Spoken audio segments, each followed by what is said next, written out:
हम बात करेंगे आपके एक क्वेश्चन के बारे में जो कि कम्युनिटी पोस्ट पर पूछा गया था। और इसमें ये पूछा था कि मैम आप एक डिटेल में वीडियो बनाइए कि डिजर्शन के ग्राउंड पर हम डाइवोर्स कैसे ले सकते हैं और कब जाना चाहिए। तो आज के वीडियो में आपके उसी क्वेश्चन को हमने उठाया है और इसके माध्यम से हम सारे लोगों को ये बताना चाहेंगे कि डिजर्शन का जो ग्राउंड होता है वो आप कब कैसे जा सकते हैं, किस तरीके से आप इसका यूज कर सकते हैं, सारी चीजें इस वीडियो में आपको क्लियर करके बताई जाएंगी। डिजर्शन का मतलब होता है परित्याग। परित्याग मतलब कि पति और पत्नी जब एक दूसरे के साथ रहते हैं और इसके बाद किसी वजह से पत्नी अपने मायके चली जाती है या कहीं और चली जाती है, जाकर के रहने लगती है। अब पति उसे बार बार बुला रहा है लेकिन फिर भी पत्नी आने को तैयार नहीं है। 1 साल बीत जाए, 2 साल बीत जाए और पत्नी आज दिन भी आने को तैयार नहीं होती।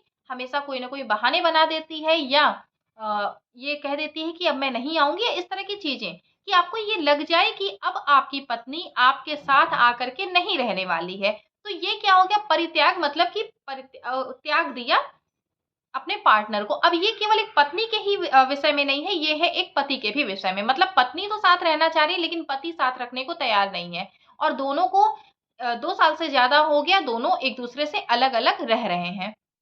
तो ये हो जाता है हमारा डिजर्शन हो जाता है, मतलब हमारे पास एक ग्राउंड हो जाता है डिजर्शन का। अब देखिए, अब आपको इस ग्राउंड पर डाइवोर्स कब फाइल करना है। कई बार ऐसा होता है कि जब पत्नी आपके ऊपर कोई केस करती है, जैसे उसने केस किया 498 का, 323, 504, 506, इसके अलावा कोई भी अन्य धाराओं में केस किया हुआ है पत्नी ने आपके ऊपर। अब आप जाते हैं वकील साहब के पास, वकील साहब आपसे कहते हैं कि एक सेक्शन 9 का एक केस कर देते हैं कि विधेयक का दावा एक हम दाखिल कर देते हैं। तो वहां पर आप विदाई का दावा, कई बार ऐसा होता है कि आप लोग विदाई का दावा तो दाखिल कर देते हैं लेकिन आप वो जो आपका दाखिला होता है वो केवल दिखाने मात्र को होता है। अब दिखाने मात्र को मतलब ये है कि आपने दावा दाखिल किया लेकिन आप खुद नहीं चाहते कि आपकी पत्नी आकर के आपके साथ रहे। आप खुद नहीं चाहते तो आप उस केस पर ध्यान भी नहीं देंगे। आपने तो एक विदाई का दावा दाखिल कर दिया, उसकी डेट लग रही है, उस डेट पर कुछ फाइल में कुछ नहीं हो रहा है, डेट पर डेट लग जा रही है, कुछ भी नहीं हो रहा है। ना ही आप एक्स पार्टी प्रोसीडिंग में जाते हैं, ना ही कुछ होता है, कुछ भी आपने उसको बिल्कुल छोड़ दिया।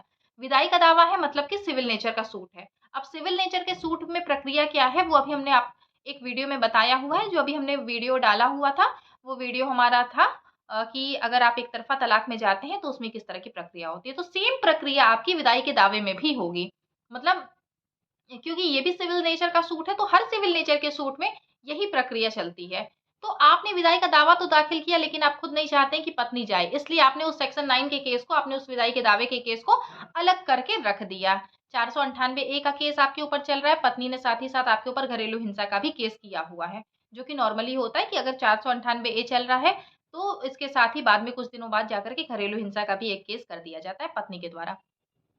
सारे केस आपके चल रहे हैं, विदाई का दावा आपका अलग से चल रहा है, उसमें कोई ध्यान आप नहीं दे रहे हैं। अब आप इसमें अगर आप ये सोचेंगे कि आप अब आगे चल के आप एक सेक्शन 10 का आप डिजर्शन का आप ग्राउंड ले लें, तो डिक्री आप ले लें, तो यहाँ पर आप भूल करेंगे। आपको यहाँ पर डिजर्शन के ग्राउंड पर आपको अभी नहीं जाना है। अभी नहीं जाना है तो कब जाना है? अगर हम अभी इस ग्राउंड पर नहीं जा रहे हैं तो हम कब जा रहे हैं? आप पहले ये कोशिश करिए कि आपने जो विदाई का दावा जो आपने दाखिल किया है, वो आपका प्रोसेस तो आगे बढ़े, वो आपकी जो फाइल है आगे बढ़े। अगर उसमें पत्नी नहीं आ रही है तो ठीक है, नहीं आए वो, हम उसमें आगे करवाएँगे, हम उसमें एक्स पार्टी ऑर्डर लेंगे, एक्स पार्टी डिक्री लेंगे। अगर हमें एक बार एक्स पार्टी डिक्री मिल जाती है, इसके बाद फिर आपको क्या करना है, आपको एक्स पार्टी मिल गई मतलब कोर्ट ने ये कह दिया कि पत्नी आकर के अपने पति के साथ वैवाहिक संबंधों की पुनर्स्थापना करे। लेकिन पत्नी इसके बाद भी, कोर्ट के ऑर्डर के बाद भी पत्नी नहीं आ रही है आपके पास, पत्नी साथ में रहने को तैयार नहीं है। 1 साल आपका बीत गया, 1 साल आपका जब बीत जाता है, इसके बाद फिर आप जाइए सेक्शन 10 का एक केस कर दीजिए कि पत्नी हमने तो चाहा लेकिन पत्नी नहीं आ रही। अब आप क्या करेंगे, सेक्शन 10 का एक फाइल कर दीजिए डिजर्शन के लिए। अब आप इसमें ले लीजिए डिक्री कि पत्नी हमारी साथ में नहीं आकर के रह रही है और जब आपको एक बार इस पर डिक्री मिल गई, फिर आप तुरंत चले जाइए डाइवोर्स के साइड, मूव कर जाइए आप तुरंत डाइवोर्स में, डिजर्शन के ग्राउंड पर आप ले लीजिए। अब यहाँ भी आपको क्या देखना है कि आपका पहले से आपकी पत्नी ने उसमें एफआईआर की हुई है। आपकी पत्नी ने एफआईआर की हुई है, उसमें उसने क्या फैक्ट क्या है, उसमें एफआईआर में क्या चीजें बताई गई है, ये देखनी जरूरी है। तो ये कब देखा जा सकता है, जब आपकी फाइल हमें मिले तो हम इस ग्राउंड पूरी चीजों को हम देख करके उसे केस स्टडी करके हम आपको ये चीजें बता सकते हैं इसमें कि अब आपको डिजर्शन के ग्राउंड में जाना है या नहीं जाना है, आपको डाइवोर्स फाइल अभी करना है कि नहीं करना है, आपको कब करना है ये हम आपको कब बताएंगे, जबकि पहले का केस हुआ है आपका।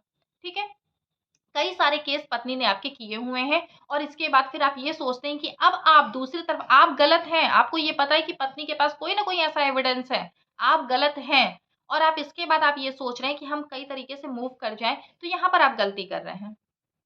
लेकिन अगर आपको ये पता है कि केस पूरी तरीके से झूठा है, पत्नी ने जो भी चीज़ें बताई हैं, वहाँ पर जो भी केस हमारे ऊपर चल रहा है, वो सारा झूठा है, तो आप जा सकते हैं, आप किसी भी ग्राउंड में, इसके अलावा आप कहीं भी आप जा सकते हैं, जा कर के कर सकते हैं। आप अपने केस को सेक्शन 9 विदाई का दावा करिए, 10 में आप जाइए, कुछ भी आप जाइए, डाइवोर्स में आप जाइए, कुछ भी आप करिए, आप कर सकते हैं। लेकिन आपको ये पता होना चाहिए कि आपकी पत्नी के पास कोई भी एविडेंस नहीं है, क्योंकि एविडेंस अगर होगा तो जो एविडेंस का ग्राउंड होता है उस ग्राउंड पर जो हमारा प्रोसीजर होता है, एक एविडेंस का होता है, उसमें प्रोसेस होता है, उस में जाकर के पत्नी उन एविडेंस को दे देगी।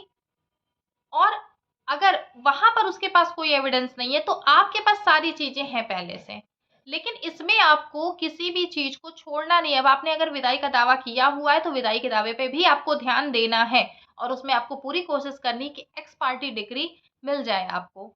अगर आपको एक्स पार्टी डिग्री नहीं मिलती है, आपका केस ऐसे ही चलता रहता है, इसी में आप दूसरा भी एक केस डाल देते हैं, तो उसका कोई भी मतलब नहीं होगा। इसका एकमात्र मतलब ये होगा कि आप अपने वकील साहब को बेवजह पैसे दे रहे हैं, आपके पैसे खर्च हो रहे हैं और इसका कोई भी मतलब नहीं होगा। तो डिजर्शन का ग्राउंड आपको तब लेना है, पहला तो आपको तब लेना है जब आपकी पत्नी ने आपके ऊपर किसी तरह का अभी तक कोई भी केस नहीं किया है, 2 साल बीत गया, 2 साल हो गया है लेकिन आपकी पत्नी नहीं आ रही है, 1 साल से ज़्यादा हो गया, 1.5 साल हो गया लेकिन आपकी पत्नी नहीं आ रही है। आप न 1-2 बार आप उसे कॉल करिए, दूसरों के माध्यम से आप बात करवाइए और उन सारी चीज़ों का आप रिकॉर्ड रखिए कि हम तो बार-बार चाह रहे हैं लेकिन वो नहीं आ रही है। फिर ऐसे में भी आप पहले आप ये कोशिश करिए कि पहले आप जब आप बात करते हैं तो उन चीज़ों को आप कहीं न कहीं 2-3 लोगों के वहाँ पर बुलाइए, बैठाइए उन्हें ताकि वहाँ पर वो गवाही दे सकें। दूसरी, अगर आपकी पत्नी ने आपके ऊपर कोई केस किया हुआ है और आपको ये लगता है कि उसके पास कोई एविडेंस इसका नहीं है, जो भी केस किया हुआ है वो झूठा है। ऐसे में 1 साल बीत गया, 1.5 साल बीत गया है, आपकी फ़ाइल मीडिएशन में भी गई है, 498 ए की भी जो फ़ाइल होती है वो मीडिएशन में जाती है।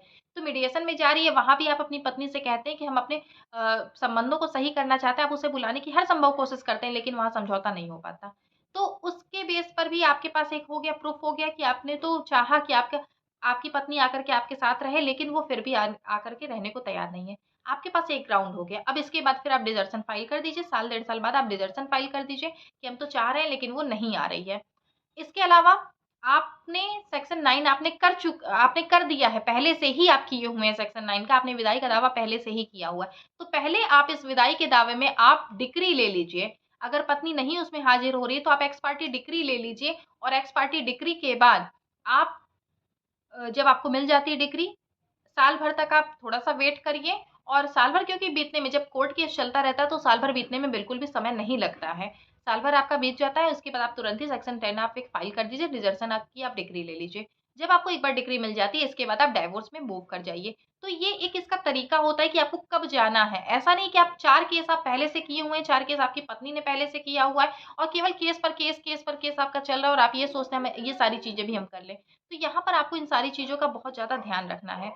इसके अलावा अगर आपकी जो फ़ाइल है वो आप हमसे कोई भी पर्सन है जो इस वीडियो को देख रहा है वो चाहता है कि आप वो ये जानना चाहता है कि क्या ऐसे में उसे जाना चाहिए डिसर्शन के ग्राउंड पर या नहीं जाना चाहिए, तो पहले आप एक बार हमसे कॉन्टैक्ट करिए, एक बार आप अपना पूरा केस हमसे डिस्कस करिए। इसके बाद हम आपको क्लियर जानकारी इसके बारे में देंगे कि आपको जाना चाहिए, आपको मूव करना चाहिए या नहीं करना चाहिए। क्या अभी ये सही समय है आपका 10 फाइल करने का, सेक्शन 10 फाइल करने का या नहीं है? तो सारी चीज़ें हम आपको इसके बाद ही बता पाएँगे। आज के इस वीडियो में हमने आपको ये सारी जानकारियाँ दे दी हैं। इसके अलावा भी अगर आपका कोई भी क्वेश्चन है तो आप नीचे कमेंट बॉक्स में पूछ सकते हैं। अगर आप हमसे अपॉइंटमेंट लेकर के बात करना चाहते हैं तो आपको डिस्क्रिप्शन में व्हाट्सएप नंबर मिल जाएगा। उस नंबर पर आप व्हाट्सएप करिए, वहाँ से आपको पूरी डिटेल मिल जाएगी। वीडियो को लास्ट तक देखने के लिए बहुत-बहुत धन्यवाद।